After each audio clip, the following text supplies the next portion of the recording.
ನಮಸ್ಕಾರ ವೀಕ್ಷಕರೇ, ನಾನು ನಿಮ್ಮ ಪ್ರೀತಿಯ ಖುಷಿ. ನಾನು ನಿಮಗೆ ಒಂದು ದೃಶ್ಯ ತೋರಿಸ್ತೀನಿ ವೀಕ್ಷಕರೇ. ಆ ದೃಶ್ಯನ ನಾನು ನೋಡಿ ನನ್ನ ಮೈಯೆಲ್ಲ ಜುಮ್ ಅನ್ಸ್ಬಿಡ್ತು. ನೀವು ಒಂದು ದೃಶ್ಯ ತೋರಿಸ್ತೀನಿ, ಹಾಗೆಯೇ ಅಲ್ಲಿ ನೋಡಿ.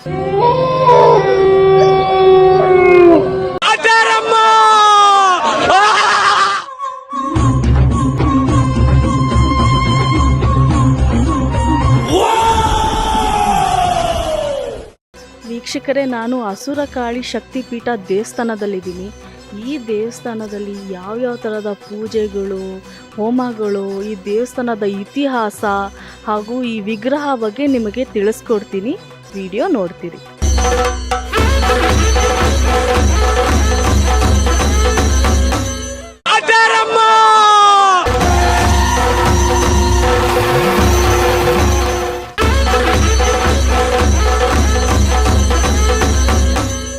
ಅಸುರಕಾಳಿ ಶಕ್ತಿಪೀಠ ದೇವಸ್ಥಾನದ ಧರ್ಮದರ್ಶಿಗಳು ನಮ್ಮ ಜೊತೆ ಇದ್ದಾರೆ. ರವಿಕುಮಾರ್ ಅವ್ರ ಜೊತೆ ಮಾತಾಡೋಣ ಬನ್ನಿ. ನಮಸ್ತೆ ಸ್ವಾಮಿಗಳೇ. ಭಕ್ತಾದಿಗಳು ಹೇಳ್ತಿದ್ರು ಗಣೇಶನ ನೋಡೋಕೆ ಮುಂಚೆ ಫಸ್ಟು ಕಾಯಿ ಹೊಡಿಬೇಕು ಅಂತ. ಅದ್ರ ಬಗ್ಗೆ ಸ್ವಲ್ಪ ನಮ್ಮ ವೀಕ್ಷಕರಿಗೆ ಹೇಳಿ. ಕ್ಷೇತ್ರದಲ್ಲಿ ಮೊದಲನೇ ಭಗವಂತನಾಗಿ ವಿಘ್ನೇಶ್ವರನ, ಅಂದರೆ ಈ ವಿಘ್ನೇಶ್ವರನಿಗೆ ಇಲ್ಲಿ ಹೆಸರೇನು ಅಂತ ಹೇಳಿದ್ರೆ ಐಶ್ವರ್ಯ ಗಣಪತಿ ಅಂತ. ಈ ವಿಘ್ನೇಶ್ವರನ ವಿಗ್ರಹ ನಾವು ಮಾಡಿಸಿದ್ದಲ್ಲ, ಒಂದು ಪುಣ್ಯಾತ್ಮನ ನಾವು ತಗೊಂಬಂದು ಕೊಟ್ಟಿದ್ದು. ಅದು ಅನಂತಪುರ ಹತ್ರ ಒಬ್ಬ ಸಾಧುಗಳು ಬಂದು ನಮಗೆ ತಗೊಂಬಂದು ಕೊಟ್ಟಿದ್ದು. ಇಲ್ಲಿ ಈ ಜಾಗದಲ್ಲಿ ಅಪ್ಪನೇ ಆಗಿದೆ ಅವ್ರಿಗೆ ಅಂತೇಳಿ. ಅದು ಅವ್ರು ನಿಜ ಹೇಳಿದ್ರು ಸುಳ್ಳು ಹೇಳಿದ್ರು ನಮ್ಗೆ ಗೊತ್ತಿಲ್ಲ. ಆದರೆ ತಂದಂಥ ಸಂದರ್ಭಕ್ಕೆ ನಮಗಿಲ್ಲಿ ತಾಯಿ ಒಂದು ಸೂಚನೆ ಕೊಡೋದಕ್ಕೆ ಕರೆಕ್ಟಾಗಿತ್ತು. ಅದರಿಂದ ನಾವು ತಗೊಂಬಂದು ಸ್ಥಾಪನೆ ಮಾಡಿದ್ವಿ. ಇಲ್ಲಿನ ವಿಶೇಷ ವಿಘ್ನೇಶ್ವರನಿಗೆ ಏನು ಅಂತ ಹೇಳಿದ್ರೆ, ಬರೋವಂಥ ಭಕ್ತಾದಿಗಳು ಮೊದಲಿಗೆ ಇಲ್ಲಿ ಬಂದು ಈ ವಿಘ್ನೇಶ್ವರನಿಗೊಂದು ಈಡ್ಗಾಯಿ ಹೊಡೆಯೋಕ್ಕೂ ಮುಂಚೆ ಒಂದು 3 ಸುತ್ತನ್ನು ವಿಘ್ನೇಶ್ವರನಿಗೆ ಕೊಟ್ಟು ಅವ್ರ ಸಂಕಲ್ಪನ ಬೇಡಿ ಅವ್ರ ವಿಘ್ನಗಳೆಲ್ಲ ನಿವಾರಣೆ ಆಗಲಿ, ಮತ್ತು ನಮಗೆ ಆ ವಿಘ್ನಗಳನ್ನೆಲ್ಲ ಕಳೆದು ನಮಗೊಂದು ಒಳ್ಳೆ ಐಶ್ವರ್ಯನ ಕೊಡಪ್ಪ ಅಂತೇಳಿ ಭಗವಂತನ ಹತ್ರ ಪ್ರಾರ್ಥನೆ ಮಾಡ್ಕೊಂಡು ಈಡ್ಗಾಯಿ ಹಾಕ್ಬೇಕು. ಅದಾದಮೇಲೆ ಈ ದೀಪ ಮಂಟಪ ಅಂತ ಮಾಡಿದ್ದೀವಿ. ಈ ಕ್ಷೇತ್ರದಲ್ಲಿ ಕಂಪಲ್ಸರಿ ಒಂದು ಜ್ಯೋತಿನ ಹಚ್ಬೇಕು. ಅದಾದಮೇಲೆ ನಮ್ಮ ಕ್ಷೇತ್ರಕ್ಕೆ ಎಣ್ಣೆನ ದಾನ ಕೊಡಬೇಕು. ಇದಕ್ಕೆ ನಮ್ಮ ಕ್ಷೇತ್ರದ ಧರ್ಮ. ಬರೋವಂಥ ಪ್ರತಿ ಭಕ್ತಾದಿಗಳು ಮನೆಗೆ 5 ಜನ ಇದ್ದರೆ 5 ಜನನು ಈ ಪ್ರೊಸೀಜರ್ ಮಾಡಬೇಕು. ಹೌದಾ, ಈಡ್ಗಾಯಿ ಹೊಡಿಬೇಕು, ಒಂದು ಜ್ಯೋತಿ ಹಚ್ಚಬೇಕು, ಸ್ವಲ್ಪ ಎಣ್ಣೆ ದಾನ ಕೊಡಬೇಕು. ಅವ್ರಿಗೆ ಎಷ್ಟಾದರೂ ಕೊಡ್ಬೋದು. 10 ರೂಪಾಯಿ ಕೊಟ್ಟರು ತಗೊಳ್ತೀವಿ, 10,000 ಕೊಟ್ಟರು ತಗೊಳ್ತೀವಿ. ಈ ಪ್ರೊಸೀಜರ್ ಮಾಡಿ ಮುಗಿಸಿದ ಮೇಲೆ ಅವ್ರಿಗೆ ಯಾವ ದೇವ್ರ ಹತ್ರ ಅವ್ರ ಕೋರಿಕೆ ನಡಿಬೇಕು ಆ ದೇವ್ರ ಹತ್ರ ಅವ್ರು ಸಂಕಲ್ಪ ಮಾಡಿದಾಗ ಒಂದೊಂದು ದೇವತೆಗೆ ಒಂದೊಂದು ಸಿದ್ಧಿ ಬೀಜಾಕ್ಷರಿಗಳನ್ನ ಮಾಡಿದ್ದೀವಿ. ಅದು ಮುಂದಿನ ಅಮಾವಾಸ್ಯೆಗೆ ಮಾಡಬೇಕು ಅಂತೇಳಿ, ಶಿವರಾತ್ರಿ ಅಮಾವಾಸ್ಯೆಗೆ ಅದನ್ನು ಸ್ಥಾಪನೆ ಮಾಡಬೇಕು ಅಂತ ಇದ್ದೀವಿ. ಸ್ಥಾಪನೆ ಮಾಡಿದಾಗ ಆ ಬೀಜಾಕ್ಷರಿಗಳನ್ನ ಅವ್ರು ಪಠನೆ ಮಾಡಿ ಅವ್ರ ಕಾಣಿಕೆನ ಆಯಾ ದೇವ್ರಗಳ ಮುಂದೆ ಕಟ್ಟಿ ಪ್ರಾರ್ಥನೆ ಮಾಡ್ಕೊಂಡು ಹೋಗಿದ್ದೇ ಆದರೆ ಅವ್ರ ಸಂಕಲ್ಪಗಳು ಇವತ್ತಿನವರೆಗೂ ನಡೀತಾ ಇದ್ದಾವೆ, ಮುಂದಕ್ಕೂ ನಡೀತವೆ. ಸೊ ಈಗ ಈ ದೇವಸ್ಥಾನದ ಗಣೇಶ ಬಗ್ಗೆ ತಿಳಿಸ್ಕೊಟ್ರು. ಇನ್ನು ಮುಂದೆ ದೇವಿಯ ಬಗ್ಗೆ ತಿಳ್ಕೊಳ್ಳೋಣ ಬನ್ನಿ ವೀಕ್ಷಕರೇ. ಸ್ವಾಮಿಗಳೇ, ಇಲ್ಲಿರೋ ವಿಶೇಷತೆ ಏನಿದೆ ಅಂತ ಹೇಳಿ. ಇದೇ ನಮ್ಮ ಕ್ಷೇತ್ರಕ್ಕೆ ಇಲ್ಲಿ ಗಾಳಿ ಜಾಸ್ತಿ, ಮತ್ತು ದೀಪಗಳೆಲ್ಲ ಹಚ್ಚುವಂಥ ಸಂಕಲ್ಪ ಇಲ್ಲಿ ಇದ್ದೇ ಇದೆ. ಆದರೆ ಬರೋವಂಥ ಜನ ದೀಪ ಹಚ್ಚದ ಗಾಳಿಗೆ ಆರೋಗ್ಬಿಡುತ್ತೆ. ಅದಕ್ಕೋಸ್ಕರ ಈ ಒಂದು ಮಂಟಪ ಮಾಡಿದ್ದೀವಿ. ಈ ಮಂಟಪ ಮಾಡಿ ಈ ಮಂಟಪದ ಕೆಳಗಡೆ ಆಕರ್ಷಣೆ ಅಂತ ಸಂಕಲ್ಪನೂ ಮಾಡಿದ್ದೀವಿ. ಅದಕ್ಕೆ ಯಾಗ ಅಲ್ಲ, ಇಲ್ಲಿ ಮಾಡ್ತಾನೆ ಇದ್ರ ಬಲ ಇಲ್ಲಿ ಇರಬೇಕು ಈ ಭೂಮಿನಲ್ಲಿ ಅಂತ. ಅವಾಗ ಬರೋ ಜನ ಇಲ್ಲಿ ದೀಪ ಹಚ್ಚಬೇಕು ಅಂತೇಳಿ ಮಾಡಿದ್ದೀವಿ. ಅದಕ್ಕೊಂದು ಒಳ್ಳೆಯ ಸ್ಲೋಗನ್ನು ಕೊಟ್ಟಿದ್ದೀವಿ. ಪಂಚಭೂತಗಳಲ್ಲಿ ಅಗ್ನಿ ತತ್ವದ ಈ ಕ್ಷೇತ್ರ. ಇಲ್ಲಿ ಹಚ್ಚೋ ಒಂದು ದೀಪ ನಿಮ್ಮೆಲ್ಲ ರೀತಿಯ ಕಷ್ಟಗಳನ್ನ ಸುಟ್ಟು ಸೌಭಾಗ್ಯವಂತರ ಆಗುವಂತೆ ಫಲ ನೀಡುವ ಕ್ಷೇತ್ರನೇ ಈ ಅಗ್ನಿ ಕ್ಷೇತ್ರ ಅಂತ. ಸೊ ಇದು ಪೂರ್ತಿ ಪಂಚಭೂತಗಳಲ್ಲಿ ಅಗ್ನಿ ತತ್ವದ ಕ್ಷೇತ್ರ. ಅದಕ್ಕೆ ನಮ್ಮ ಮುನೇಶ್ವರನಿಗೆ ಅಗ್ನಿ ಮುನೇಶ್ವರ ಅಂತ ಹೆಸರು ಈ ಕ್ಷೇತ್ರ. ಮಾಟ ಮಂತ್ರ ಏನೇ ದೃಷ್ಟಿ ಇದ್ರೂ ಇಲ್ಲಿ ಪರಿಹಾರ ಆಗುತ್ತೆ. ಮನೆಯಲ್ಲಿ ಏನೇ ಸಮಸ್ಯೆ ಇದ್ರೂ ಪರಿಹಾರ ಆಗುತ್ತೆ. ಮದುವೆ ಆಗಿಲ್ಲ ಅಂದರೆ ಇಲ್ಲಿ ಬಂದು ಅಮ್ಮನ ಅರ್ಸ್ಕೊಂಡು ಇಲ್ಲಿ ಕೋಳಿ ಕುರಿ ಎಲ್ಲ ಬಲಿ ಕೊಡ್ಬೋದು. ಸೊ ಇನ್ನು ಈ ಥರ ದೇವರು ಮೆರವಣಿಗೆ ಕೂಡ ಮಾಡ್ತಾರೆ ಇಲ್ಲಿ. ಸೊ ಇದೇ ಥರ ಇಲ್ಲಿ ನೋಡಿ ವಿಗ್ರಹ ನೋಡಿ.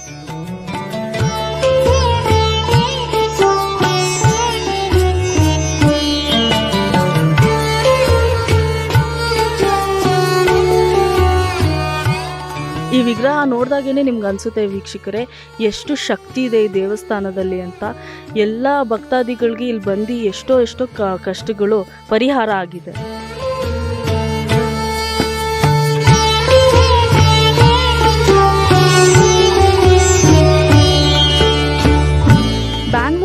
ಒಬ್ಬರು ಭಕ್ತರು ಬಂದಿದ್ದಾರೆ. ಫಂಕ್ಷನಲ್ಲಿ ಅವ್ರಿಗೆ ಬ್ಲ್ಯಾಕ್ ಸ್ಯಾರಿ ಗಿಫ್ಟ್ ಬಂದಿತ್ತು. ಸೊ ಈ ಬ್ಲ್ಯಾಕ್ ಸ್ಯಾರಿ ಏನು ಮಾಡೋದು ಅಂತ ಈ ದೇವಸ್ಥಾನಕ್ಕೆ ಬಂದಿದ್ದಾರೆ. ಬನ್ನಿ ಸಂಪೂರ್ಣ ಮಾಹಿತಿ ತಿಳ್ಕೊಳ್ಳೋಣ ಅವ್ರ ಹತ್ರ. ನಮಸ್ತೆ ಸರ್, ನಿಮ್ಮ ಹೆಸರು? ಅನಿರುದ್ಧ. ಸೊ ಹೇಳಿ ಸರ್, ಬ್ಲ್ಯಾಕ್ ಸೀರೆ ನಿಮಗೆ ಗಿಫ್ಟ್ ಬಂದಿತ್ತು, ಯಾವ ಥರ ಈ ದೇವಸ್ಥಾನ ಹೇಗೆ ಉಡ್ಕೊಂಡು ಬಂದ್ರಿ, ನಿಮಗೆ ಹೇಗೆ ಗೊತ್ತಾಯಿತು ಈ ದೇವಸ್ಥಾನ ಬಗ್ಗೆ? ನಮ್ಮ ತಾಯಿಯವರು ಒಂದು ಮದುವೆ ಫಂಕ್ಷನಿಗೆ ಹೋಗಿದ್ರು. ಅನ್ಇಂಟೆನ್ಷನಲಿ ಅದು ಪ್ಯಾಕೆಟ್ ನೋಡ್ಲಾರ್ದೆ ನಮ್ಮ ತಾಯಿಗೆ ಇದು ಉಡಿ ಕೊಟ್ಟಿದ್ದಾಗೆ ಬಂದಿದ್ದು ಬ್ಲ್ಯಾಕ್ ಸೀರೆ ಬಂದ್ಬಿಟ್ಟಿದೆ. ತುಂಬ ಒಳ್ಳೆ ಕ್ವಾಲಿಟಿ ಸೀರೆ ಇದೆ, ಬಟ್ ಇರೋದು ಬ್ಲ್ಯಾಕು, ಉಡೋಕ್ಕೆ ಬರಲ್ಲ. ನಾನು ಅಲ್ಲಿ ದೇವಸ್ಥಾನ, ನಾವು ಇರೋದು ಬೆಂಗಳೂರಲ್ಲಿ ಕನಕಪುರ ರೋಡ್ ಹತ್ರ, ಅಲ್ಲಿ ಎಷ್ಟೋ 100 ದೇವಸ್ಥಾನಗಳಿದೆ. ಅಲ್ಲಿಗೂ ಕೇಳಿದೆ, ಎಲ್ಲಿ ಅದು ಕರಿ ಸೀರೆ ಅವರು ಇಸ್ಕೊಳ್ಳಲ್ಲ. ಅವಾಗ ಅವ್ರಿಗೆ ಕೇಳಿದೆ ನಾನು ಹೆಂಗೆ ಎಂತು ಅಂತ. ಅವಾಗ ಅವರು ಒಬ್ಬೊಬ್ರಿಗೆ ಕೇಳಿದಾಗೆ ಹೇಳಿದರು, ಇಲ್ಲಿ ಹಸುರುಕಾಳಿ ಶಕ್ತಿಪೀಠ ಇದೆ, ಅವಳೊಬ್ಬಳೇ ಅಮ್ಮ ಕರಿ ಸೀರೆ ಉಟ್ಕೋತಾಳೆ, ನೀವು ಅಲ್ಲಿ ಹೋದರೆ ಅದು ಕರಿ ಸೀರೆ ಬರೋದಕ್ಕೂ ಕಾರಣ ಇರ್ಬೋದು. ಅದನ್ನೇ ಅವಳಿಗೆ ನೀವು ಕೊಟ್ಟರೆ ಎಲ್ಲ ರೀತಿಲೇ ಅವಳು ಕೃಪಾ ಕಟಾಕ್ಷಿದ್ದು ಎಲ್ಲ ಒಳ್ಳೆಯದಾಗುತ್ತೆ ಅಂತ ಹೇಳಿದ್ದಾರೆ. ಅದರ ಸಂಬಂಧ ಇವತ್ತು ನಾವು ಬೆಳಗ್ಗೆನೇ ಬಂದು ಮಾಡಿಸೋದಾಗಿ. ತುಂಬ ಹಸುರಕಾಳಿ ದೇವಸ್ಥಾನಗಳಿದೆ, ಈ ದೇವಸ್ಥಾನ ಹೇಗೆ ನಿಮಗೆ ಗೊತ್ತಾಯಿತು ಪರ್ಟಿಕ್ಯುಲರ್ ಆಗಿ? ಅವಳ ಇಚ್ಛೆ, ಅವಳೇ ಕರ್ಸ್ಕೊಂಡಿರೋದು. ಯಾಕಂದರೆ ನಮಗೆ ಕರಿ ಸೀರೆ ಯಾರು ಉಡ್ತಾರೆ ಅದು ಗೊತ್ತಿರಲಿಲ್ಲ. ಅವಳೇ ನಾನು ಜ್ಞಾನ ಕೊಟ್ಟು ಅವಳೇ ಕರ್ಸ್ಕೊಳ್ಳೋದೇ ಆಗಿದೆ. ನಮಗಂತೂ ಗೊತ್ತೂ ಇರಲಿಲ್ಲ ಇಲ್ಲಿಗೆ ಹಿಂಗೆ ಬರಬೇಕು, ಹಿಂಗಿದೆ ಅಂತ. ನಾವು ಹೆಂಗೋ ಅವಳೇ ಕರ್ಸ್ಕೊಳ್ಳೋದಾಯ್ತು, ಇಲ್ಲಿಗೆ ನಾವು ಬಂದಿದ್ದಾಯ್ತು. ಅವಳ ಇಚ್ಛೆ ಅಷ್ಟೇ. ಸೊ ನಿಮಗೆ ಒಳ್ಳೇದಾಗಲಿ, ನಿಮ್ಮ ಫ್ಯಾಮ್ಲಿಗೆ ಒಳ್ಳೇದಾಗಲಿ ಸರ್. ನಮಸ್ಕಾರ. ಎಲ್ಲರ ಮನೇಲೂ ವರ್ಷಕ್ಕೊಂದ್ಸತಿ ಮುನೇಶ್ವರ ಮಾಡ್ತೀವಿ. ಈ ಹಸುರಕಾಳಿ ದೇವಸ್ಥಾನ ಆಗೋ ಮುಂಚೆ ಇಲ್ಲಿ ಮುನೇಶ್ವರ ದೇವಸ್ಥಾನ ಇತ್ತು. ಸೊ ಇದೇ ವಿಗ್ರಹ ನೋಡಿ, ಅಗ್ನಿ ಮುನೇಶ್ವರ ಅಂತ ಹೇಳ್ತಾರೆ.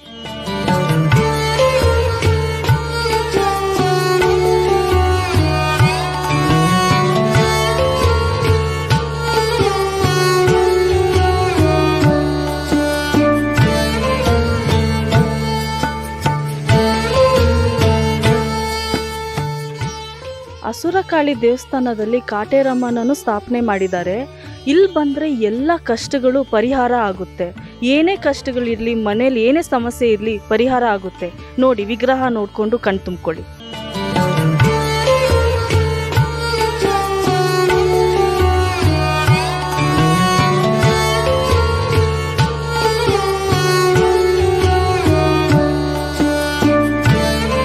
ಹಸುರಕಾಳಿ ದೇವಸ್ಥಾನದಲ್ಲಿ ಪ್ರತಿ ಅಮಾವಾಸ್ಯೆ ಪೌರ್ಣಮಿಗೆ ಹೋಮ ಮಾಡ್ತಾರೆ. ಈ ಹೋಮದಲ್ಲಿ ಕೂತ್ಕೊಂಡ್ರೆ ಎಲ್ಲ ಕಷ್ಟಗಳು ಪರಿಹಾರ ಆಗುತ್ತೆ. ಏನೇ ಆಗಲಿ, ಕೆಟ್ಟ ದೃಷ್ಟಿ ಆಗಿರಲಿ, ಅಥವಾ ಮಗು ಹುಟ್ಟದಿರೋ ಆಗಿರಲಿ, ಮದುವೆ ಆಗ್ತಿಲ್ಲ ಅಂತ ಅನ್ನೋರು ಕೂಡ ಇಲ್ಲಿ ಕೂತ್ಕೊಂಡು ಪೂಜೆ ಮಾಡಿಸಿದ್ರೆ ಎಲ್ಲ ಪರಿಹಾರ ಆಗುತ್ತೆ.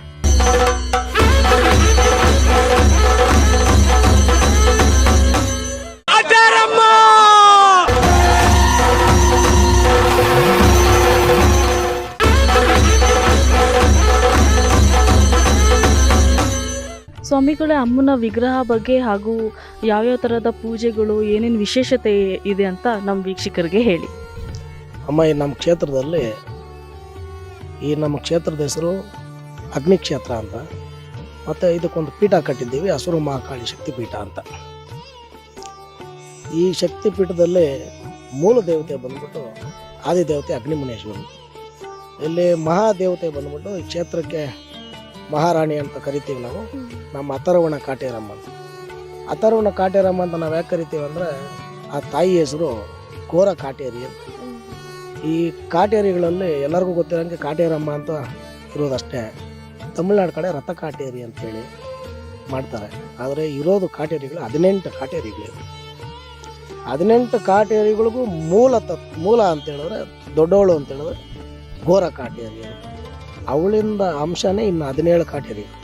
ಸೊ ಅಲ್ಲಿರ್ತಕ್ಕಂಥ ಘೋರ ಕಾಟೇರಮ್ಮನಿಗೆ ಅದು ಘೋರ ಕಾಟೇರಿ ಅಂತ ಕರೆದ್ರೆ ಚೆನ್ನಾಗಿರಲ್ಲ ಅಂತೇಳಿ ನಾವು ಅಥರ್ವಣ ಕಾಟೇರಮ್ಮ ಅಂತೇಳಿ ಆ ಅಮ್ಮನಿಗೆ ನಾಮಧೇಯ ಮಾಡಿದ್ದೀವಿ. ಆ ಮಹಾತಾಯಿಗೆ ಈ ರಣರಕ್ತ ಕಾಟೇರಿ ಅಂತಕ್ಕಂಥ ತಾಯಿ 8ನೇ ತಂಗಿ. ಸೊ ಈ ಅಮ್ಮನಿಗೆ 2 ಮಕ್ಕಳು, ಕೆಂಪುತ, ಇವರು ಕರಿಭೂತ ಅಂತ. ಇವರಿಬ್ಬರು ಜೊತೆಗೆ ಈ ರಕ್ತ ಕಾಟೇರಿ ಅಂತಕ್ಕಂಥ ತಾಯಿ, ರಣರಕ್ತ ಕಾಟೇರಿ ಅಂತಕ್ಕಂಥ ತಾಯಿ ನಿಲ್ಲಿಸಿರೋ ಒಂದೇ ಒಂದು ಕ್ಷೇತ್ರ ಇದು. ಈ ತಾಯಿಗೆ ಪೂರ್ತಿ 100ಕ್ಕೆ 100 ಭಾಗನೂ ಬಲಿಪೂಜನೆ. ಈ ತಾಯಿಯಲ್ಲಿ ಮೊದಲು ಈ ತಾಯಿ ನಡೆಸ್ಕೊರೋ ಕಾರ್ಯ ಏನಂತ ಹೇಳಿದ್ರೆ ಶತ್ರುಗಳ ಸಂಹಾರ. ಆ ತಾಯಿ ಭಕ್ತಾದಿಗಳು, ಆ ತಾಯಿ ಮಕ್ಕಳು ಅಂತ ಯಾರು ಅನಿಸ್ಕೊಳ್ತಾರೋ ಅವ್ರಿಗೆ ಗೊತ್ತಿಲ್ದಿರ್ತಕ್ಕಂಥ ಶತ್ರುಗಳನ್ನ ಸಮಾನ ಮಾಡ್ಕೊಳ್ತಾವೆ. ಇಂಥದ್ದೇ ಮಾಡ್ತಾಯಿಲ್ಲ ಅಂತ ಹೇಳೋಕ್ಕಾಗೋದಿಲ್ಲ, ಅದು ಹೆಂಗೆ ಹೇಳೋದು ಅಂತ ನಮ್ಗೆ ಗೊತ್ತಾಗೋದಿಲ್ಲ. ಆದರೆ ನಾಶ ಮಾಡಿಬಿಡ್ತಾವೆ. ಸೊ ಹಾಗೆ ಇದೊಂದು ಪ್ರಯೋಗ ದೇವತೆ. ಇದರಿಂದ ಇಲ್ಲಿ ಬಂದು ಕೋಳಿಗಳು ಇಳಿಸ್ತಾರೆ, ಪೂಜೆ ಮಾಡ್ತಾರೆ. ಯಾವಾಗೆಲ್ಲ ಬಲಿ ಕೊಡ್ತೀರಾ? ಯಾವ ಟೈಮ್? ಆ ಥರ ಏನಿಲ್ಲ ಮೇಡಮ್, ಬಂದು ಅರ್ಕೆ ಮಾಡ್ಕೊಂಡವ್ರು ಯಾವಾಗ ಬೇಕಾದರೂ ಬಂದು ಮಾಡ್ಬೋದು. ಇಲ್ಲಿಗೆ ಎಲ್ಲರಿಗೂ ಅವಕಾಶ ಇಲ್ಲ. ಮೊದಲಾಗಿ ಇದನ್ನು ಹೇಳ್ಬಿಡ್ತೀನಿ, ಬರೋವಂಥ ಎಲ್ಲ ಜನಕ್ಕೂ ಈ ಒಂದು ತಾಯಿ ಹತ್ರಕ್ಕೆ ಅವಕಾಶ ಇಲ್ಲ ಬರೋದಕ್ಕೆ. ನಮ್ಮ ಹತ್ರ ಅಲ್ಲಿ ಕೇಳಬೇಕು, ಅವ್ರಿಗೇನಲ್ಲ ಇಲ್ಲಿ ಕಾರ್ಯ ನಡಿಬೇಕಂದಾಗ ಮಾತ್ರ ನಮ್ಮ ಉತ್ತರ ತಗೊಂಡು ಇಲ್ಲಿ ಬರಬೇಕು. ಬಿಟ್ಟರೆ ಅವರು ಸಾಧಾರಣವಾಗಿ ಎಲ್ಲ ದೇವಸ್ಥಾನಗಳ ಹತ್ರ ಹೋಗೋಂಗೆ ಇಲ್ಲಿಗೆ ಈ ತಾಯಿ ಹತ್ರ ಬರೋದಕ್ಕೆ ಯಾರೂ ಧೈರ್ಯ ಮಾಡಬಾರ್ದು. ಯಾಕಂದರೆ ಅವಳು ಪ್ರಯೋಗ ದೇವತೆ ಆಗಿರೋದ್ರಿಂದ ಪ್ರಯೋಗಕ್ಕೆ ಅಂತಲೇ ನಿಂತಿರ್ತಾಳೆ. ಯಾರಾದರೂ ಏನಾದರೂ ಬಂದಿದ್ದೇ ಆಗಿರಲಿ ಮಾಡಿದ್ದೇ ಆಗಿರಲಿ ಆದರೆ ಅವ್ರ ಮೇಲೆ ಉಗ್ರವಾದಂಥ ಪ್ರಹಾರ ನಡೆಸಿಬಿಡ್ತಾಳೆ. ತುಂಬ ಜನಗಳು ಇಲ್ಲಿ ಸಮಸ್ಯೆಗೆ ಹಾಕ್ಬಿಟ್ಟಿದ್ದಾರೆ. ಅದರಿಂದ ನಾವು ಇವಾಗ ಎಚ್ಚರಿಕೆ ಕೊಡೋದಿಲ್ಲ, ನಮ್ಮನ್ನು ಕೇಳದೆ ಇಲ್ಲಿಗೆ ಯಾರು ಬರಬೇಡ್ರಿ. ಒಂದು ಈ ತಾಯಿ ಹತ್ರ, ಅದಕ್ಕೆ ಈ ಮಹಾತಾಯಿಗೆ ಇಲ್ಲೇ ಆದಂಥ ಸಾಮ್ರಾಜ್ಯನ ಚಿಕ್ಕದಾಗಿ ಕಟ್ಟಿಬಿಟ್ಬಿಟ್ಟಿದ್ದೀವಿ ಅವಳಿಗೆ. ಅವಳ ಹತ್ರ ಆಗುವಂಥ ಕೆಲಸ ಏನಂತಂದರೆ ಶತ್ರುಗಳ ಸಮಾನ ಮೇಯ್ನಾಗಿ ನಡೆಯೋದೆ ಆ ಯಮ್ಮನ ಹತ್ರ ಇದೊಂದೇ. ಅವಳಿಗೆ ಮೇಯ್ನು ನೀವು ನಡೆಸುವಂಥ ಬಲಿ ಪೂಜೆನ ಅವಳು ಯಾವ ರೀತಿ ಫಲವಾಗಿ ಕೊಡ್ತಾಳೆ ಅಂತ ಹೇಳಿದ್ರೆ, ನಿಮ್ಮ ಶತ್ರುಗಳನ್ನ, ನಿಮಗೆ ತಿಳಿದಿರೋ ಶತ್ರುಗಳನ್ನ, ತಿಳಿದೇ ಇರೋ ಶತ್ರುಗಳನ್ನ, ಹಿತಶತ್ರುಗಳನ್ನ ನಿಮಗೆ ತಿಳಿದಿರಂಗೆ, ನಿಮಗೆ ಕಾಣಿಸ್ದಿರಂಗೆ ಸಂಹಾರ ಮಾಡ್ತಾಳೆ. ಸಂಹಾರ ಮಾಡಿ ಕನ್ಸಲ್ಲಿ ಬಂದು ಕೇಳ್ತಾಳೆ, ನಾನು ಇಂಥದನ್ನೊಂದು ಮಾಡಿದ್ದೀನಿ, ನನಗೆ ಬಂದು ಬಲಿ ಕೊಡು ಅಂತ. ಆವಾಗ ಬಂದು ಆ ತಾಯಿಗೆ ಏನು ಬೇಕು ಅಂದು ಕೊಟ್ಬಿಟ್ಟು ಹೋಗ್ಬಿಟ್ರು ಅಂತ ಹೇಳಿದ್ರೆ ಅವ್ರ ಕಾಲಕ್ಕೂ ಅವ್ರ ಶತ್ರು ಭಯ ಅನ್ನೋದು ಬೇಡವೇ ಬೇಡ. ಇದಿಷ್ಟು ಈ ತಾಯಿ ಹತ್ರ ನಡೆಯುವಂಥ ಕಾರ್ಯ. ಈ ತಾಯಿ ಬಲನೇ ಅದು. ಜಾತ್ರೆಗಳ ಬಗ್ಗೆ ಸ್ವಲ್ಪ ನಮ್ಮ ವೀಕ್ಷಕರಿಗೆ ಹಾಗೆ ತಿಳಿಸ್ಕೊಡಿ. ಇಲ್ಲಿ ನಮ್ಮ ಕ್ಷೇತ್ರದಲ್ಲಿ ವರ್ಷಕ್ಕೆ 3 ಜಾತ್ರೆ ಮಾಡ್ತೀವಿ. ಒಂದು ಈಗ ಬರ್ತಕ್ಕಂಥ ಶಿವರಾತ್ರಿ ಅಮಾವಾಸ್ಯೆ ಜಾತ್ರೆ, ಎರಡನೇದು ಆಗಸ್ಟ್ 3, 4, 5 ನಮ್ಮ ಕ್ಷೇತ್ರದ ದೊಡ್ಡ ಜಾತ್ರೆ, ಮತ್ತು ದಸರಾದು ಮಾರಣಾಂಬಿ ಹಬ್ಬಕ್ಕೆ ಈ ಅಮ್ಮನ ಜಾತ್ರೆ. ಆವಾಗ ಈ ಅಮ್ಮನಿಗೆ ಅತಿ ಘೋರವಾದಂಥ ಯಾಗಗಳು ಮಾಡ್ತೀವಿ. ಈ ಮೊನ್ನೆ ಜಾತ್ರೆಗೆ 108 ಕೋಳಿ ಕೊಯ್ದು ಬಲಿ ಕೊಟ್ಟು ಈ ಥರ ಪೂಜೆಗಳು, ಈ ಥರ ಎಲ್ಲ ತಂತ್ರವಿದ್ಯೆಗಳಿಗೆ ಸಂಬಂಧಪಟ್ಟಂಥ ಪೂಜೆಗಳು ನಡೆಸ್ತೀವಿ. ಈ ಎಲ್ಲ ಜಾತ್ರೆಗಳು, 3 ಜಾತ್ರೆಗಳಿಗೆ ಜನಗಳು ಈಗಾಗಲೇ ತುಂಬ ಜನಗಳಿಗೆ ತಾಯಿ ನಡೆಸ್ಕೊಟ್ಟಿದ್ದಾಳೆ ಎಲ್ಲ ಕಾರ್ಯಗಳನ್ನು, ಮತ್ತು ಉಳಿಸ್ಕೊಂಡಿದ್ದಾಳೆ. ನಮ್ಮದೇ ಜನ ಅಂಥೇಳಿ, ನಮ್ಮದೇ ಕುಟುಂಬ ಅಂಥೇಳಿ 3000 ಕುಟುಂಬಗಳನ್ನ ಇವತ್ತು ಆ ತಾಯಿ ಮಾಡಿಟ್ಕೊಳ್ಳಿ. ಸೊ ಸಾವಿರಾರು ಸಂಖ್ಯೆಯಲ್ಲಿ ಜನ ಬರ್ತಾರೆ ಜಾತ್ರೆನಲ್ಲಿ, ಅವ್ರ ಸಂಕಲ್ಪಗಳು ಇವತ್ತುವರೆಗೂ ನಡ್ಸ್ಕೊಂಡು ಹೋಗ್ತಾ ಇರ್ತಾರೆ. ಆದರೆ ನಮ್ಮ ಜಾತ್ರೆ ಅಂತ ಹೇಳಿದ್ರೆ ಬಲಿ ಪೂಜೆ, ಬಲಿ ಪೂಜೆ, ಬಲಿ ಪೂಜೆ. ಬಲಿ ಪೂಜೆ ಇಲ್ದಿದ್ದು ನಮ್ಮ ಕ್ಷೇತ್ರದಲ್ಲಿ ಪೂಜೆ ಇಲ್ಲ. ಈ ದೇವಸ್ಥಾನಕ್ಕೆ ಭಕ್ತರು ಬಂದ ಮೇಲೆ ಏನೇನೆಲ್ಲ ಅನುಕೂಲ ಆಗುತ್ತೆ? ನಮ್ಮ ಈ ಕ್ಷೇತ್ರಕ್ಕೆ ಇದು ಒಂದು ತಂತ್ರಕ್ಷೇತ್ರ ಆಗಿರೋದ್ರಿಂದ ಮಾಟ ಮಂತ್ರ ಅಂತಕ್ಕಂಥ ಪ್ರಯೋಗಗಳು ಇಲ್ಲಿ ಬಂದು ಹೆಜ್ಜೆ ಇಕ್ತಾ ಇದ್ದಂಗೆ ತೀರೋಗ್ತವೆ. ಮತ್ತು ದುಡ್ಡಿರ್ತಕ್ಕಂಥ ಜನ ಲಕ್ಷಾಂತರ ರೂಪಾಯಿ ಕೊಟ್ಟು, 1000 ರೂಪಾಯಿ ಕೊಟ್ಟು ಪರಿಹಾರ ಮಾಡಿಸ್ಕೊಳ್ತಾರೆ. ಇಲ್ಲದೇ ಇರ್ತಕ್ಕಂಥ ಜನಕ್ಕೋಸ್ಕರನೇ ಅಲ್ಲಿ ನಮ್ಮ ಹಸಿರು ಕಾಳಿಗೆ ಅಮ್ಮನ ಮುಂದೆ ಒಂದು ಗದ್ದಿಗೆ ಪೀಠ ಅಂತ ಮಾಡಿದ್ದೀವಿ. ಅದರೊಳಗಡೆ ಕೂರಿಸಿ ಈ ಗೊಂಬೆಗಳಿಗೆ ಒಂದು ತಗಡುಗಳನ್ನ ಬರೆದು, ಈ ಮಾಟ ಮಾತ್ರ ನಿವಾರಣೆ ಮಾಡ್ತಕ್ಕಂಥ ತಗಡುಗಳನ್ನ ಬರೆದು ಅವುಗಳಿಗೆ ಕೆಲವೊಂದು ಯಂತ್ರ ಪ್ರಯೋಗಗಳನ್ನ, ಮಂತ್ರ ಪ್ರಯೋಗಗಳನ್ನ ಕೊಟ್ಟು, ಆ ತಂತ್ರ ಪ್ರಯೋಗಗಳನ್ನ ತಡಿತಕ್ಕಂಥ ಮೂಲಿಕೆಗಳನ್ನ ಆರಿಸ್ಕೊಂಡು ಅವುಗಳಿಗೆ ಶಕ್ತಿ ಕೊಟ್ಟು ಆ ಗೊಂಬೆಗೆ ಏರಿಸಿ ಬರ್ತಕ್ಕಂಥ ಜನಗಳ ತಲೆ ಮೇಲೆ ಆ ಗೊಂಬೆನ ಇರಿಸಿ ಪ್ರಯೋಗಗಳನ್ನ ನಡೆಸಿದಾಗ, ಮತ್ತು ಆ ಮಂತ್ರಗಳನ್ನ ಉಚ್ಚಾರ ಕೊಟ್ಟಾಗ ಅವರೊಳಗಿರ್ತಕ್ಕಂಥ ಪ್ರಯೋಗ ಆ ಗೊಂಬೆಗೆ ಇಳ್ಕೊಳುತ್ತೆ. ಇದೇ ಶಾಂತಿ ಕರ್ಮ ಅಂತ ಹೇಳ್ತಾರೆ. ಈ ನಮ್ಮ ವೈದಿಕದಲ್ಲಿ ಶಾಂತಿ ಕರ್ಮ ಅಂತಾರೆ ಇದನ್ನು.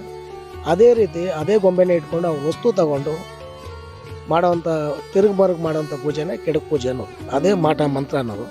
ಅದೇ ವಿಧಾನನ ನಾವು ಇದರಲ್ಲಿ ಶಾಂತಿ ಕರ್ಮ ಅಂತೇಳಿ ಆಗಿರ್ತಕ್ಕಂಥದ್ದನ್ನು ಆ ಗೊಂಬೆಗೆ ಇಳಿಸಿ ಅಲ್ಲೇ ಕಟ್ಬಿಡ್ತೀವಿ. ಎಷ್ಟೋ ಜನಕ್ಕೆ ಇವತ್ತುವರೆಗೂ ಪರಿಹಾರ ಆಗಿದೆ.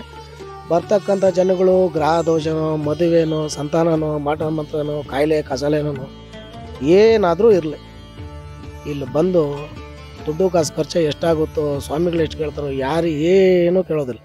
ಇಲ್ಲಿ ಬರ್ತಕ್ಕಂಥ ಜನಗಳಿಗೆ ಮೊದಲೇನು ಸಿಗ್ತದೆ ಅಂತ ಹೇಳಿದ್ರೆ ನೆಮ್ಮದಿ ಸಿಗ್ತದೆ.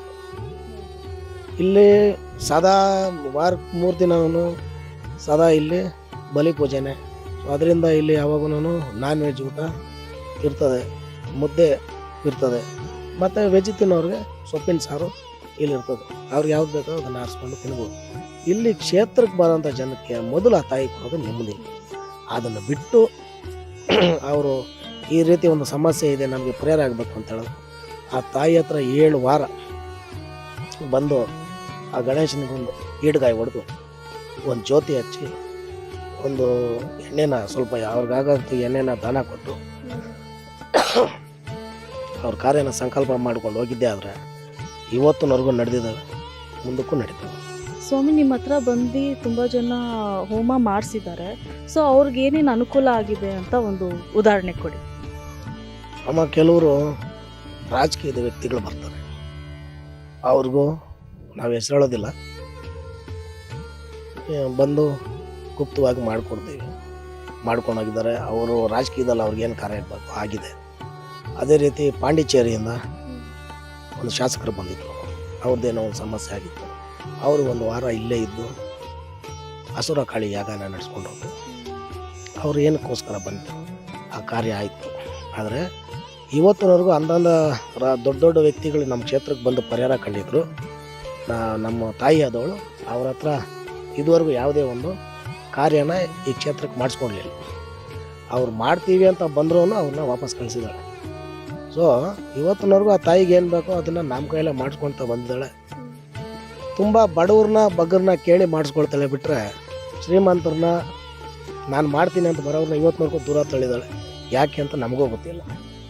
ಹಂಗಿರೋದ್ರಿಂದ ಬರೋವಂಥ ಜನ ಆ ಯಮ್ಮನಿಗೆ ಮೆಚ್ಚುಗೆ ಹಾಕ್ಬಿಟ್ರು ಅಂತ ಹೇಳಿದ್ರೆ, ಇಲ್ಲ ಆ ತಾಯಿ ಆ ಜನಗಳನ್ನ ಒಪ್ಕೊಬಿಟ್ರು ಅಂತ ಹೇಳಿದ್ರೆ, ಆ ತಾಯಿ ನಮ್ಗೊಂದು ಸೂಚನೆ ಕೊಡ್ತಾಳೆ, ಭಕ್ತಾದಿಗಳು ಅಂತ ಬರ್ತಕ್ಕಂಥ ಜನನ ಕರಿಬಾರ್ದು, ಎಲ್ಲ ನನ್ನ ಮಕ್ಕಳೇ ಅಂತ. ಸೊ ಅದಕ್ಕೆ ನಾವು ಯಾರನ್ನೂ ನಮ್ಮ ದೇವಸ್ಥಾನದ ನಮ್ಮ ಕ್ಷೇತ್ರದ ಭಕ್ತಾದಿಗಳು ಅಂತ ಕರೆಯೋದಿಲ್ಲ. ನಮ್ಮ ಕ್ಷೇತ್ರ ನಮ್ಮ ಅಮ್ಮನ ಮಕ್ಕಳು ಅಂತಲೇ ಕರಿತೀವಿ ಎಲ್ಲರೂ. ಸೊ ಇಲ್ಲಿ ಬೇಕಾದ ಜನ ಇದ್ದಾರೆ, ಮಕ್ಕಳು ಇಲ್ದಿರೋರಿಗೆ. ಇಲ್ಲೇ ನಮ್ಮೂರಲ್ಲಿ ಒಂದು ಮೆಂಬರ್ಗೆ ಮಕ್ಕಳಿರಲಿಲ್ಲ, ಆಗಿದ್ದಾವೆ. ಒಂದು ಕಣ್ಣಿನ ಸಮಸ್ಯೆ ಆಗಿತ್ತು, ಒಂದು ಮಗುಗೆ ಆಪ್ರೇಷನ್ ಮಾಡಬೇಕಂತಿದ್ರು. 1.5 ತಿಂಗಳಲ್ಲಿ ವಾಸಿ ಮಾಡಿಕೊಡ್ತೀನಿ ಅಂತ ಹೇಳಿದ್ರು, ವಾಸಿ ಮಾಡಿಕೊಟ್ಟಿದ್ದಾಳೆ. ಇನ್ನು ಬೆಂಗಳೂರು ಕಡೆಯಿಂದೆಲ್ಲ ಬೇಕಾದ ಜನ ಬರ್ತಾರೆ. ಅವ್ರ ಕಾರ್ಯ ಏನು ಬೇಕು ಇಂಥದ್ದು ಅಂತಲ್ಲ, ಒಂದು ಒಳ್ಳೆಯದಕ್ಕಾಗಿರ್ಬೋದು, ಒಂದು ಕೆಟ್ಟದಕ್ಕಾಗಿರ್ಬೋದು, ಎರಡಕ್ಕೂ ಈ ಜಾಗದಲ್ಲಿ ಅನುಕೂಲ ಕಾಣ್ತಾ ಇದ್ದಾರೆ, ಫಲ ಕಾಣ್ತಾ ಇದ್ದಾರೆ. ದೊಡ್ಡ ಮಟ್ಟಿಗಿನ ಖರ್ಚೇನಿರೋದಿಲ್ಲ, ದೊಡ್ಡ ಮಟ್ಟಿಗಿನ ಭಕ್ತಿ ನಂಬಿಕೆ ಮಾತ್ರ ಬೇಕು. ಇನ್ನು ಮಿಕ್ಕಿದ್ದೆಲ್ಲನೂ ಅವ್ರ ಕೈಗೆಟ್ಕೊಂಥ ದರದಲ್ಲೇ ಇಲ್ಲಿ ತಾಯಿ ಸೇವೆ ನಡೆಯೋದು. ಇವಾಗ ಗೊಂಬೆ ಪ್ರಯೋಗ ನಾವು ಶಾಂತಿ ಕರ್ಮ ಹೇಳ್ತಲ್ಲ, ಪ್ರಯೋಗದ ಮಾತ್ರ ಪ್ರಯೋಗ ನಿವಾರಣೆ, ಅದಕ್ಕೆ ನಾವು ಚಾರ್ಜ್ ಮಾಡೋದು 1001 ರೂಪಾಯಿ ಅಷ್ಟೇ. ಇನ್ನು ಹೋಮಗಳಿಗೆಲ್ಲನೂ ನಾವು ಮಾಡ್ತಾ ಇರ್ತೀವಿ.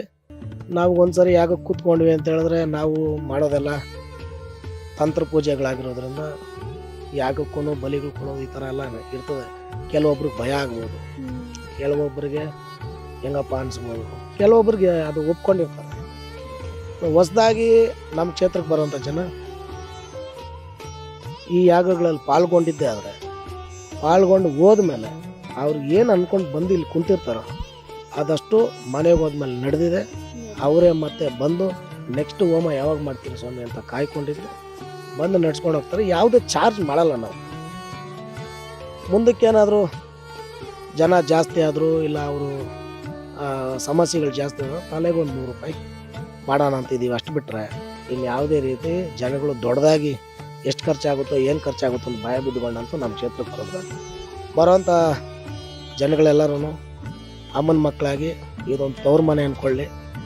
ಆ ತಾಯಿ ಒಡ್ಲಿಗೆ ಯಾರು ಬೇಕಾದರೂ ಎಂಥ ಕಷ್ಟ ಇಟ್ಕೊಂಡು ಬಂದರು ದುಡ್ಡಿನ ಸಮಸ್ಯೆ ದುಡ್ಡಿನ ಮುಂದಿಕ್ಕಿದ್ರೆ ಅವ್ರಿಗೆ ಯಾವುದೇ ಪರಿಹಾರ ಇರಲಿ ನಾವು ಮಾಡ್ಕೊಡ್ತೀವಿ. ಸ್ವಾಮಿಗಳೇ, ಭಕ್ತಾದಿಗಳಿಗೆ ದೇವಸ್ಥಾನದ ವಿಳಾಸ ಸ್ವಲ್ಪ ಹೇಳಿ. ಇದು ಕೋಲಾರ ಜಿಲ್ಲೆ ಬಂಗಾರಪೇಟೆ ತಾಲೂಕು ಕಾಮಸಮುದ್ರ ಹೋಬಳಿ ಮಜರಾಪುರ ಅಂತ ಊರ ಹೆಸರು. ಇದನ್ನು ಪುರಂ ಅಂತಾರೆ, ಆದರೆ ದಾಖಲಾತಿಗಳು ಮಜರಾಪುರ ಅಂತ ಇದೆ. ಮಜರಾಪುರ ಕೆರೆ ಪಕ್ಕದಲ್ಲಿರೋ ಅಗ್ನಿಮುನೇಶ್ವರನ ದೇವಸ್ಥಾನ.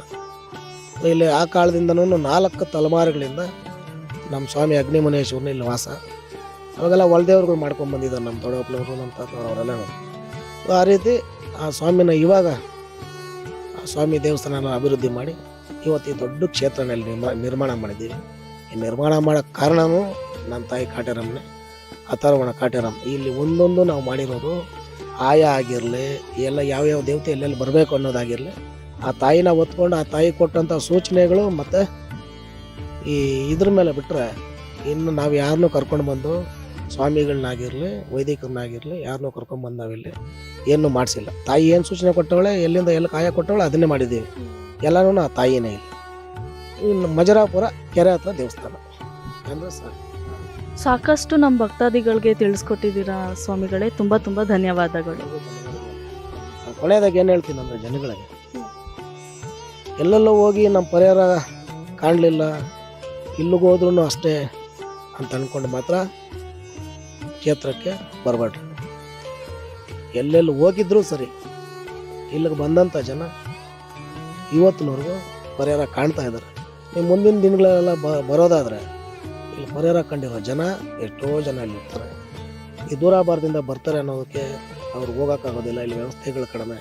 ಅದರಿಂದನೇ ಎಲ್ಲ ಮಲಗೋಕ್ಕೆ, ಊಟ ಮಾಡೋಕ್ಕೆ, ಇರೋದಕ್ಕೆಲ್ಲ ವ್ಯವಸ್ಥೆ ಮಾಡಿ ಈ ಕ್ಷೇತ್ರನ ಗುಟ್ಟಾಗಿಟ್ಟಿದ್ವಿ. ಇವತ್ತೇನೋ ತಾಯಿ ನಿಮ್ಮನ್ನು ಕರ್ಸ್ಕೊಂಡಿದ್ದಾಳೆ. ಇದುವರೆಗೂ ನಾವು ಯಾರನ್ನೂ ಫೋಟೋ ತೆಗಿಯೋಕ್ಕೆ ಸಮೇತ ಬಿಡೋದಿಲ್ಲ. ಇವತ್ತು ಆ ತಾಯಿ ನಿಮ್ಮನ್ನು ಕರ್ಸ್ಕೊಂಡಿದ್ದಾಳೆ ಅಂದರೆ ಸಂಕಲ್ಪ ಆ ತಾಯಿದು ಏನಿದೆಯೋ ನಮಗೆ ಗೊತ್ತಿಲ್ಲ. ತುಂಬ ನಮ್ಮ ಹುಡುಗರೆಲ್ಲನೂ ಘಾಟ್ ಮಾಡೋರು ನನ್ನ ಮೇಲೆ, ಇಲ್ಲಣ್ಣ ಜನಗಳಿಗೆ ತಿಳಿಸ್ಬೇಕು, ಹಿಂಗೆ ಮಾಡಿದ್ರೆ ಹೆಂಗೆ ಹಂಗೆ ಹಿಂಗೆ ಅಂತ. ನಾವು ದಿನ ಬೆಳಗ್ಗೆ ಎದ್ದೋಳ್ತಾನೆ ಜನಗಳು ನೋಡ್ತೀವಿ. ಈ ಜನಗಳು ನೋಡಿದಾಗ ಬರೋ ಜನ ಹೇಳಲ್ಲ, ಹೇಳೋ ಅದೇ ಬೇಜಾರು. ಸ್ವಾಮಿ ಅಲ್ಲೋದು ಇಷ್ಟು ಖರ್ಚು ಮಾಡಿದೆ, ಇಲ್ಲೋದು ಇಷ್ಟು ಖರ್ಚು ಮಾಡಿದೆ, ಅಲ್ಲೋದು ಇಲ್ಲೋದು ಎಲ್ಲ ಹೇಳ್ತಾರೆ ಸರಿ. ಅಂದರೆ ಪರಿಹಾರ ಎಲ್ಲಿ ಕಂಡ್ರಿ ಅಂತೇಳಿದ್ರೆ ಎಲ್ಲೂ ಕಂಡಿರಲ್ಲ. ಅದಕ್ಕೆ ಇಲ್ಲಿ ದುಡ್ಡಿನ ಮುಖ್ಯತ್ವ ಇಲ್ಲ. ಬಂದಂಥ ಜನಕ್ಕೆ ಏನು ಪರಿಹಾರ ಕಂಡಿದ್ದಾರೆ, ನಾವೇನು ಅವ್ರಿಗೆ ಮಾಡಿದ್ದೀವಿ, ನಡ್ಸ್ಕೊಟ್ಟಿದ್ದೀವಿ ಅನ್ನೋದೇ ಅವ್ರು ಬಂದು ಮತ್ತೆ ಹೇಳಿದಾಗ ಆ ತೃಪ್ತಿಗೋಸ್ಕರ ಈ ಕ್ಷೇತ್ರನ ಕಟ್ಟಿದ್ದೀವಿ. ಈ ಕ್ಷೇತ್ರದಲ್ಲಿ ನಾನಾಗಿರ್ಬೋದು, ನನ್ನ ಶಿಷ್ಯಂದ್ರಾಗಿರ್ಬೋದು, ನಮ್ಮ ಹುಡುಗರಾಗಿರ್ಬೋದು, ಜನಗಳಿಗೆ ಒಳ್ಳೆಯದಕ್ಕೋಸ್ಕರ ಇವತ್ತಿನವರೆಗೂ ಶ್ರಮಿಸ್ತಾ ಇದ್ದೀವಿ. ಬಿಟ್ಟರೆ ಜನ ತಂದು ಹಾಕೋ ದುಡ್ಡಿಗೋಸ್ಕರ ಇಲ್ಲಿ ಯಾರೂ ಕಾಯ್ದಿಲ್ಲ. ಅದಕ್ಕೆ ನಮ್ಮ ದೇವಸ್ಥಾನದಲ್ಲಿ ಒಂದು ಉಂಡಿ ಕೂಡ ಇರಲಿಲ್ಲ. ಜನ ಬಂದು ಗಲಾಟೆ ಮಾಡ್ತಾರೆ ನಮ್ಮ ಮೇಲೆ. ನಾವು ಹಂಗೆ ದೇವ್ರ ಕೈ ಮುಕ್ಕೊಂಡು ಹೋಗೋದು ಬೇಜಾರು ನಮಗೆ. ಒಂದು ಉಂಡಿ ಇಡ್ರಿ ಅಂತ. ಆದರೆ ನಮಗೆ ತಾಯಿ ಇದುವರೆಗೂ ಅಪ್ಲೈ ಕೊಡಲಿಲ್ಲ. ಅದಕ್ಕೋಸ್ಕರ ಉಂಡಿನ ಇಡಲಿಲ್ಲ. ಬರೋವಂಥ ಜನ ಎಂಥದೇ ಸಮಸ್ಯೆ ಇರಲಿ, ಯಾವುದೇ ಊರಲ್ಲಿರಲಿ, ನಂಬಿ ಬರ್ರಿ. ಆದರೆ ಆತ್ರವಾಗಿ ಬರಬೇಕು. ಇಲ್ಲಿ ಸ್ವಲ್ಪ ನಮ್ಮದೆಲ್ಲ ಮಧ್ಯಾಹ್ನದೇ ಪೂಜೆ, ರಾತ್ರಿ ಎಲ್ಲ ಕೆಲವೊಂದು ಪೂಜೆಗಳಿರ್ತವೆ. ಅದರಿಂದ ನಾವು ಮಲಗೋದು ಲೇಟು, ಎದ್ದೋಳೋದು ಸ್ವಲ್ಪ ಲೇಟು. ಮಠ ಮಧ್ಯಾಹ್ನನೇ ಇಲ್ಲಿ ಪೂಜೆಗಳು. ಮಧ್ಯಾಹ್ನದ ಮೇಲೇ ಜನಗಳಿಗೆ ಏನಾದರೂ ನೋಡೋದು, ಉತ್ತರ ಕೊಡೋದು, ಪ್ರಶ್ನೆಗೆ ಈ ರೀತಿಯಾದಂಥ ಕಾರ್ಯಗಳು ಮಾಡ್ತೀವಿ. ಅದನ್ನೇ ನಂಬಿಕೆ ಇಟ್ಕೊಂಡು ಬರೋವಂಥ ಜನಕ್ಕೆ ಅವ್ರು ಎಂಥದೇ ಸಮಸ್ಯೆ ಅಂತ ಬರಲಿ, ಪರಿಹಾರ 100ಕ್ಕೆ 100 ಈ ಅಥರ್ವಣ ಕ್ಷೇತ್ರದಲ್ಲಿ, ಈ ಹಸುರು ಮಹಾಕಾಳಿ ಶಕ್ತಿಪೀಠದಲ್ಲಿ ಇರ್ತಕ್ಕಂಥ ಎಲ್ಲ ದೇವತೆಗಳು ಮಾಡಿಕೊಟ್ಟಿದ್ದಾವೆ, ಮುಂದಕ್ಕೂ ಮಾಡಿಕೊಡ್ತಾರೆ. ನಿಮ್ಮ ವಾಹಿನಿ ನೋಡಿ ಬರ್ತಕ್ಕಂಥ ಜನಗಳಿಗೆ ಸದಾ ಹೇಳೋದೇನು ಅಂತ ಹೇಳಿದ್ರೆ, ಈ ಹಸುರು ಕಾಳಿ ಶಕ್ತಿಪೀಠದ ಆಶೀರ್ವಾದ ಸದಾ ಜನಗಳಿಗಿರ್ತದೆ. ಈ ನಿಮ್ಮ ಈ ಒಂದು ಎಪಿಸೋಡ್ನ ನೋಡೋವಾಗ ಯಾವ್ಯಾವ ಜನಕ್ಕೆ ಏನೇನು ಸಮಸ್ಯೆ ಇದೆಯೋ ಆ ಎಪಿಸೋಡ್ ನೋಡ್ತಾನೇ ಒಂದು ಸಂಕಲ್ಪ ಮಾಡಿಕೊಳ್ಳಿ. ಅವ್ರ ಪರಿಹಾರ ಕಂಡ ಮೇಲೆ, ಇಲ್ಲ ಪರಿಹಾರ ಕಾಣುತ್ತೆ ಅನ್ನೋ ಒಂದು ಗಟ್ಟಿ ನಿರ್ಧಾರಕ್ಕೋ ಇಲ್ಲ ಅದಕ್ಕೊಂದು ಸೂಚನೆ ಸಿಕ್ಕಿದ ಮೇಲೆ ಈ ಕ್ಷೇತ್ರ ಹುಡ್ಕೊಂಬರಲಿ. ಸುಮ್ಗೆ ಬರೋದು ಬೇಡ. ಈ ಕ್ಷೇತ್ರ ನೋಡ್ತಾ, ಈ ದೇವತೆಗಳನ್ನ ನೋಡ್ತಾ ಅವರೇ ದೀಪ ಹಚ್ಚಿ, ನಮ್ಮ ಅಥರ್ವಣ ಕಾಟೇರಮ್ಮನ ಹೆಸರಲ್ಲಿ ಇಲ್ಲ ಹಸುರು ಕಾಳಿ ಹೆಸರಲ್ಲಿ ಒಂದು ದೀಪ ಹಚ್ಚಿ, ನಮ್ಮ ಸ್ವಾಮಿ ಅಗ್ನಿಮುನೇಶ್ವರನ ಹೆಸರಲ್ಲಿ ಒಂದು ದೀಪ ಹಚ್ಚಿ, ಯಾರ ಹೆಸರಲ್ಲಿ ಬೇಕಾದರೂ ಒಂದು ದೀಪ ಹಚ್ಚಿ ಅವ್ರ ಸಂಕಲ್ಪನ ಇಡಲಿ. ಆ ಇಟ್ಟಂಥ ಸಂಕಲ್ಪಕ್ಕೆ ಒಂದು ದಾರಿನೋ ಇಲ್ಲ ಒಂದು ಪರಿಹಾರನೋ ಕಂಡ ಮೇಲೆ ಸಂತೋಷವಾಗಿ ಕ್ಷೇತ್ರಕ್ಕೆ ಬರಲಿ. ಇನ್ನು ಮತ್ತಷ್ಟೇನು ಸಂಕಲ್ಪಗಳಿದಾವೆ ಖಂಡಿತ ನೆರವೇರಿಸ್ಕೊಡ್ತಾರೆ ದೇವತೆಗಳಾದವರು. ಇನ್ನು ತಂತ್ರಗಳಲ್ಲಿ ಏನು ಭಾಗಗಳಿದ್ದಾವೆ ಆ ಭಾಗಗಳನ್ನ ನಾವು ನಡೆಸ್ಕೊಡ್ತೀವಿ. ದುಡ್ಡು ಕಾಸನ್ನು ಆತಂಕ ಬೇಡ, ಧಾರಾಳವಾಗಿ ಬರ್ಬೋದು. ಇದು ನಿಮ್ಮ ತಾಯಿ ಒಡ್ಲು ಅಂದ್ಕೊಂಡು ಈ ಕ್ಷೇತ್ರಕ್ಕೆ ಧಾರಾಳವಾಗಿ ಬರ್ರಿ. ತುಂಬ ತುಂಬ ಧನ್ಯವಾದಗಳು ಸ್ವಾಮೀಜಿ. ವೀಕ್ಷಕರೇ, ಹಸುರಕಾಳಿ ಶಕ್ತಿಪೀಠ ದೇವಸ್ಥಾನ ಬಗ್ಗೆ ನಾನು ನಿಮಗೆ ಸಾಕಷ್ಟು ಮಾಹಿತಿ ತಿಳಿಸ್ಕೊಟ್ಟೆ. ಮುಂದಿನ ಎಪಿಸೋಡಲ್ಲಿ ಇನ್ನೊಂದು ದೇವಸ್ಥಾನದ ಜೊತೆ ಬರ್ತೀನಿ. ಅಲ್ಲಿವರೆಗೂ ಖುಷಿ ಟಿವಿ ಕನ್ನಡ ನೋಡ್ತಾ ಇರಿ, ಸಬ್ಸ್ಕ್ರೈಬ್ ಮಾಡೋದನ್ನ ಮರಿಬೇಡಿ.